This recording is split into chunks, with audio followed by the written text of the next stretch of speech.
Welcome back, and let's take a look at the positives first of all, Rob. There's lots of them. A fantastic position to be in again, a great lead at 2-0, and some really expansive stuff played by Norwich at times. And we're going to look at here the way Norwich is set up and Stoke have set up. And it's Stoke have set up in a way that's kind of really playing into Norwich's hands to hit them on the break. Yeah, absolutely. We've always said that Norwich need gaps in pockets of space in these areas here and whatever like. And Stoke have not only done that, but they've also played a high line as well. And what was like epitomised by that, I mean, was Emi Buendia's like just first time pass to a running and willing Pukki to go on and score the goal. So Stoke are playing like a high line. They're not compact in the four across the midfield. The three are staying up front, so it's giving them pockets of space that allows people like Stiepermann and Buendia and to find Pukki in those little pockets of space. And Buendia's kind of found that balance this season. He's playing ever so well in the last few weeks in particular, and he's really finding his form of feet with, you know, he's getting into those areas where he wants to be. And is that due to the team players around him in terms of Teti and Skip, and them being centrally defensive midfielders and sitting, letting him be able to do his work and not asking too much of him defensively? Yeah, I think so. But even in the last few minutes of that half, I mean, he was back defending and helping Max Aarons out, which is fantastic to see as a defender. You've got this willing, like, offensive player, like they're prepared to do that. But like you said, Skip and Teti are your proper number sixes. Yeah, I mean, Skipping Roop wants to go forward and whatever, but I think with Skip and Teti, you've got two number six playing as a double six, basically, and I think that's been evident tonight and whatever, like, all Stoke have got a long balls up and whatever, like, and they are potentially shielding the balls into the feet, so they have got to go longer. And like, I think Hanley and Gibson have been very, very good tonight in winning those aerial battles. So, like you say, it gives the four offensive players, I don't need to go back because we are nice and solid. And also, I think the two fullbacks, like they have done in previous games, have pushed really high up the pitch. Today, they're sort of like staying back, being more defensive minded. And there's nothing wrong with that, you know what I mean? Because this is a very good choice, or is that because of the injuries they had? And Sorensen's probably not a natural, too much of a bursting forward fullback. More so Sorensen, but Aarons loves to get forward. We all know Aarons loves to receive the ball high up into the offensive last third and whatever. But he's been receiving it around the halfway line now. You know what I mean? And of course, if the ball gets turned over in these areas, he hasn't got as far to go back. But what he's got tonight is two players as a number six. And Teti's done it a few times when he has been caught forward. Teti all of a sudden just becomes a right back and Aarons gets in as quick as possible. So they look very, very solid. You know what I mean? Like we talked about a defensive five, like keeps you really, really strong. But you've more or less got a defensive seven there today. You know what I mean? But the fact is that Norwich fully deserved this 2-0 win. 2-0 like the lead at the moment. And one negative or disappointment I think we should talk about is Tim Krul. Obviously, we're talking before the game how much of an influence he's been and a key player he is. To lose him, that's difficult, isn't it? Yeah, it was sort of like an innocuous. Sort of like, I think he was. Do you think he seems like he's been carrying something because there's been goalkeepers on the bench for the last few weeks, and perhaps he's been just carrying a thigh injury? Maybe it was sort of like a left foot clearance out of the field, and no one near him and whatever, like, and it looked like a thigh, a pull thigh. Hopefully, it is just like a minor pull. So he came off, he felt it, he's come off and whatever, but. You've got an international goalkeeper replacing an international goalkeeper, which is a fantastic situation to be in for a championship side. And I think the good thing about McGovern, he actually played one of the full games for Northern Ireland in the national break. So he's not coming in cold. He's played 90 minutes in a real competitive game. So like you say, you've got an international goalkeeper replacing it. As good as Krul is, hopefully McGovern can go in and prove as well. Yeah, well, let's get a goalkeeper's opinion, and Gunny's going to join us now. Gunny, you've obviously seen it in the light of day there where you are, and disappointing for Tim Krul to go off. But how difficult is that for McGovern as a goalkeeper to come off the bench and sort of try and fit into a game? Luckily, Norwich are 2-0 up, so it's a bit easier, I guess. But is that a difficult situation to be in from a goalkeeper's point of view? Well, he didn't even get a chance to warm up, Darren. He was basically straight off there. Tim Krul felt something. I'm not sure whether it's thigh or his hamstring. But basically, after that clearance he made, he put his hand up straight away and then he basically walked off the pitch to the corner. Michael McGovern quickly got stripped on the bench, and then he's had a couple of crosses come into the box, so that's probably settled them down a little bit. I've just watched him come out now with Ed Wootton, the goalkeeping coach, and Daniel Barden, the other goalkeeper. So he's not having a sit down and a cup of tea at half time. He's out there warming up for the second half. So that's positive and good news for the Canary fans watching back home. But yeah, I mean, Norwich really deserving the lead here. You know, they've had a couple of lucky moments, at the back, but the forward play and the finishing by Bundy and Cookie have been excellent. And they've got excellent experience in the goal with McGovern as well now, haven't they? Because as Rob said, he's played during the week for his country. He's got that experience. So it's not like a young lad who's got a kind of inexperience coming in behind that back four. So should it make too much of a difference? I mean, I don't know him personally in terms of his vocality. Is he vocal on the pitch as well? Will he still like to guide his players in front of him? Yeah, I'm sure he will. I mean, he's obviously very experienced. You mentioned he played international football during the week, so still highly thought of at that level.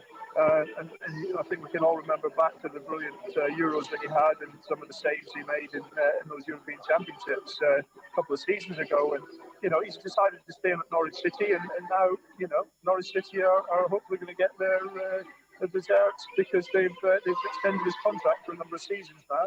Kept him there. He's been faithful to the club, and the club have been faithful to him. So hopefully tonight he can finish off the game with a clean sheet and Norwich City go home with 3 points. And on a personal note for him, Gunny, as much as you don't want your goalkeeper to get injured, it gives him game time now, does it? That valuable experience, whatever his aspirations are with his country or whether he wants to move on to get first-team football somewhere else, this is an opportunity for him. Yeah, but game time's important for goalkeepers. Obviously, number 2 goalkeepers, they don't seem to get as much time as outfield players. But whether this is a short-term, long-term injury, it's good that Norwich City have got someone with experience, to come onto the pitch. And I'm sure that Michael will enjoy it.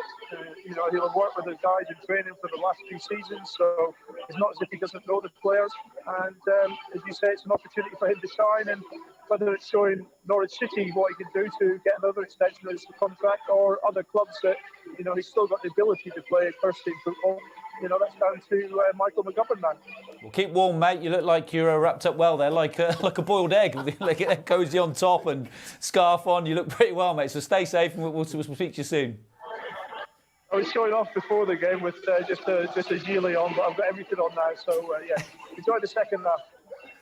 Right. Good stuff. So, as you said there, there's plenty of experience to come in behind Tim Krul, isn't it? Which is a benefit for Norwich. But, as much as you've got players defensively, we're going to talk to an attacker now in Hucks going forward, Hucks. And he's not quite here yet, but we're talking about how, people with pace, they must have looked at that before the game to how to exploit that back three of Stoke, because they haven't got much pace at the back. No. So I don't understand why they're playing so high when you have got Pukki, who's someone who's a willing runner in between. Yeah, I know you mean where the manager thinks, well, they're not even pressing from the front. No, that's the point. Normally you play a high back line if your front line are pressing as well. Yeah, absolutely. They're not doing one or the other, really. And it's played into Norwich's hand. But you've still got to exploit that. You know what I mean? And I think that Norwich have done that very, very well. And like I say, I think the whole management of the game by Norwich, they've got the ball forward, they've got the goal, they've kept possession when possession was needed to be kept, and I think the management of the game in that 45 minutes has been really, really good. Yeah, and I think we can talk to Hucks now. Hucks, thanks for joining us again. Look, we just talked about it there. Someone with pace like yourself, the way Stoke are playing is a back three essentially, and how high they're playing, and not closing down from the front. I mean, that's perfect for players like you and for Pukki, isn't it? That to exploit that back. I'm really surprised they've gone with that shape. Yeah, the first 10, 15, 20 minutes, it didn't really seem like Stoke knew what they were doing. They kind of were basically just dropping off and then letting it be a race between Pukki and their slow three centre-halves. I thought we played really well first off, but Stoke were a bit disappointed. I thought we got very comfortable all the way through. 2 great goals. Buendia, excellent. We've been a bit critical of Buendia, but that's what it's all about. If he did that week in, week out, we'll see the better of him all the time. So, great performance first half. Just a shame about Krul, really. Yeah, and is that the freedom that Buendia has been given now? We talked about Steepman giving that free role, and you've got Teti and Skip, who generally do sit a little bit deeper, which gives Buendia the freedom to go forward, not have to go looking for the ball in a right-back position so much. Yeah, I do think that, obviously, Max Aarons hasn't been bombing on as much, so it leaves Buendia to do what he wants. And, like you say today, he's ball for Pukki, even though I thought the goalkeeper should have done a little bit better. I don't know if Gunny said that, but it was a great finish. But like I say, we've been excellent. We've controlled the game. They've had a couple of off chances where they hit the crossbar, but apart from that, we've been pretty comfortable. Yeah, and what have you made of Josh Martin on his full debut? Obviously, starting still was a nervous thing to do. Luckily, say luckily or unluckily, he's not got a load of Stoke fans down his neck giving him any stick. Is that an easier way for a player to blood himself in the first team? Sometimes, especially I think it's a lot easier if you're an attacking player. You haven't really got defensive duties, and you can just get on the ball. And he's looked tighter. He ain't done anything exceptional, but like I say, he's been tired. I think he was involved in the first goal. But like any kind of a performance where you're 2-0 up at half time, is a good one. So we've just got to see this game out now because I don't really think Stoke are a great team if we're going to be honest. So it's up to us to finish the job off. And that's what it's about. I mean, what does Farke say at half time? Does he tell them to keep doing the same things, just sit back and hit them on the break, or is he going to try and shut up shop? What would you think he'd be saying in the half time? You would think they would keep trying to push on. What you don't want to do is you don't want to be sitting deep. Especially losing the goalkeeper. The goalie's come in has not really played much in the last 3 or 4 years. So, you don't want to be dropping deep and inviting pressure. So you want to get at them. And one more goal kills this. If we get the next goal, it's over. So we just got to, try and get the next goal. But like I say, Stoke have not really caused us any problems. We've been pretty comfortable. As a back four, we've looked comfortable. So, there's no reason why we shouldn't go and finish this game off. Yeah, Hux, thanks very much, mate. We'll see you after the game. So Hux just talked about it there, and you are 2-0 up. One goal either way kills the game, doesn't it? So it is important not to concede that one. You get the 2-1, all of a sudden the jitters can come in, especially with the disruption they've had with the goalkeeper. Yeah, no, absolutely. You always say 2-0 is that score where the game's not dead. And as like Hux has said there, if Norwich scored a third goal, then it is dead. You know what I mean? Stoke will come out. I would imagine the manager will give them a rocket. I mean, you think you will see more of Stoke in the second half. So Norwich have to weather that storm for the first 15, 20 minutes. A lot of pressure, they're going to say, because the goalkeeper's Northern Ireland, so the manager will know him. You know what I mean? No, he's not the biggest. No, put balls in the box. Like they're put him under pressure. So they have to withstand this pressure for the first 15 or 20 minutes. And if they can do that, and I think with the quality they have got up front, and if Stoke keep playing that high line, which I think they will, you know what I mean? You can only see Norwich scoring more goals. You know what I mean? But you just want to keep that clean sheet. We always say it's difficult at 2-0, but you'd rather be 2-0 up than 0-0, wouldn't 100%. you? Yeah. 100%. Okay, well, it's time now to see or hear from Jordan Hugill all about his teammates. Take a look at this.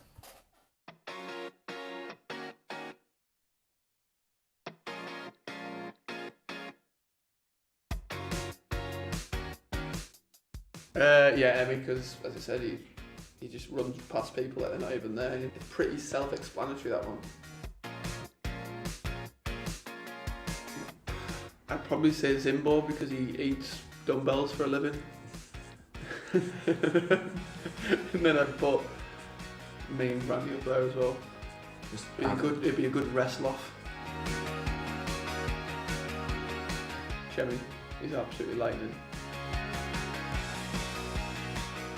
Gibbo loves a mom. Gibbo loves a massive mom. Yeah, definitely Gibbo. There's a good squad of them in there. It's got a good bit. Say Kenny, Gibbo, Kieran Dowell's quite funny. Scouser, but you can't understand him. Put myself in that bracket. Just no praise like self-praise. Gibbo loves it. Just loves talking about football as well. O'Neill's come in a few spicy outfits recently. Boys are saying because he's moved to London, he's changing his style a bit. But then again, I have seen some pretty horrific trainers from Chemi. Maybe that's why he can run so quick. Maybe it's Zimbo. Definitely Zimbo. He doesn't do anything wrong. Especially when you try to have a laugh as well, is it? Don't really have a stopwatch to like time people. A few people have said Mario Vanci. Yeah, he's got a shampoo and conditioner, and he's got to dry his hair as well. I'll probably go along with that. I'll jump on the bandwagon.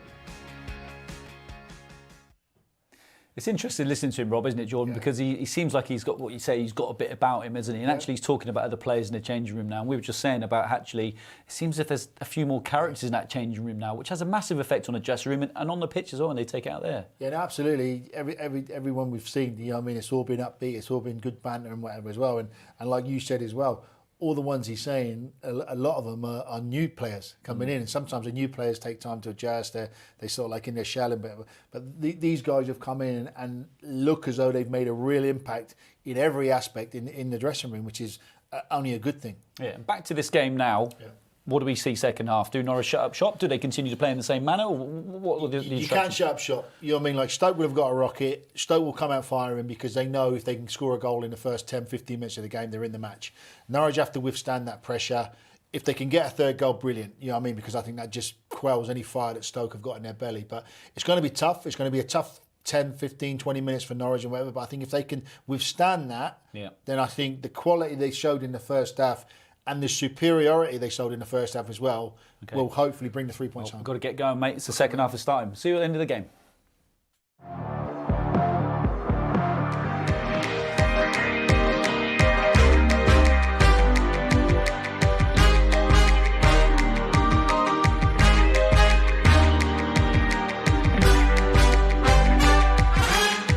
I've been swimming at night. She's been calling on me. Hold my breath in the pool, but she been underwater in the Indian Sea. I've been doing it right. Can't forget what she said.